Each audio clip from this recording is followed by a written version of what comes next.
Keaktifan dalam dunia internasional tidak menyurutkan perjuangan kita untuk berdikari dalam bidang ekonomi. Kita terus perjuangkan kemandirian ekonomi, termasuk melalui industrialisasi di dalam negeri dan melalui hilirisasi di berbagai sektor. Kita harus menjamin kekayaan negara sepenuhnya untuk kemakmuran rakyat. Kita juga harus aktif mengambil alih kembali aset-aset strategis bangsa. Kita kelola dan manfaatkan sebesar-besarnya untuk kesejahteraan rakyat, kesejahteraan masyarakat. Salah satunya adalah Blok Rokan di Riau ini, tempat yang kita pakai untuk upacara peringatan hari lahir Pancasila.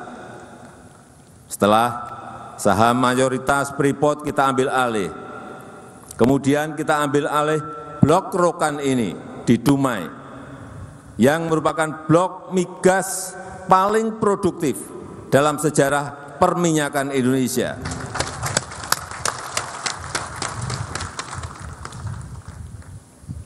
Yang sudah dikelola perusahaan asing Caltex dan Chevron selama 97 tahun.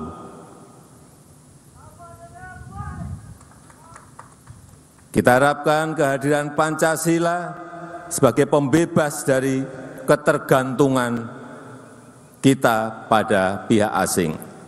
Dan pagi tadi saya mendapatkan laporan dari Dirut Pertamina bahwa produksi di Blok Rokan sudah mencapai 162.000 barel per hari. Ini lebih tinggi dari saat dikelola oleh Caltex maupun Chevron, dan merupakan 25% dari seluruh produksi nasional Indonesia. Jadi Blok Rokan ini adalah blok paling besar. Freeport dan Blok Rokan hanyalah sedikit contoh dari semangat dan upaya kita untuk kedaulatan politik dan kemandirian ekonomi, untuk mengamalkan Pancasila dalam kehidupan nyata, membangun ekonomi yang berpihak pada kepentingan nasional, berdiri di atas kekuatan kita sendiri. Saudara-saudara sebangsa dan setanah air, selain itu kita juga ikut terus berupaya dalam gerakan dunia menuju ekonomi hijau. Pilihan ini tentu bukan karena kita ingin ikut-ikutan, tapi karena kita mempunyai kekuatan besar, karena kita punya daya saing tinggi dalam ekonomi hijau. Kita punya hampir semua jenis energi hijau, mulai dari energi panas bumi, energi surya, energi air, energi angin, dan energi ombak. Kita juga punya hasil kebun yang bisa diolah menjadi biodiesel, bioetanol, dan bioaftur. Kekuatan energi hijau ini akan mengundang industri hijau, akan mengundang pembiayaan ekonomi hijau, menghasilkan green food, pangan hijau, dan membuka peluang-peluang bagi green jobs yang mensejahterakan dan sekaligus berkelanjutan. Maka dari itu, transisi energi harus dilanjutkan secara bertahap.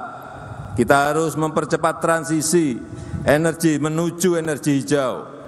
Pertamina dan PLN harus terus mengembangkan energi hijau yang meningkatkan nilai tambah di dalam negeri, yang mensejahterakan masyarakat, mensejahterakan rakyat bawah, yang sejalan dengan nilai-nilai Pancasila.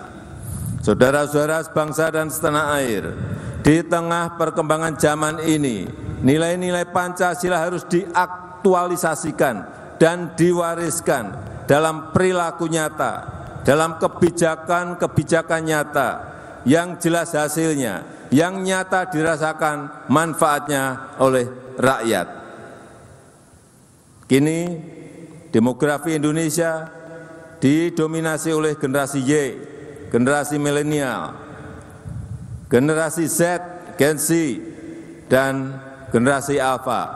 Oleh karena itu, cara kita mensosialisasikan Pancasila juga harus dengan cara-cara mereka, dengan praktek-praktek teladan yang nyata, dan menggunakan serta mengembangkan budaya Indonesia.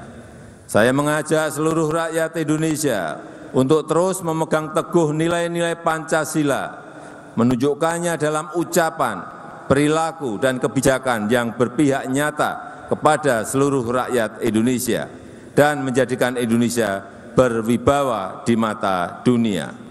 Itu saja yang ingin saya sampaikan dalam kesempatan yang berbahagia ini.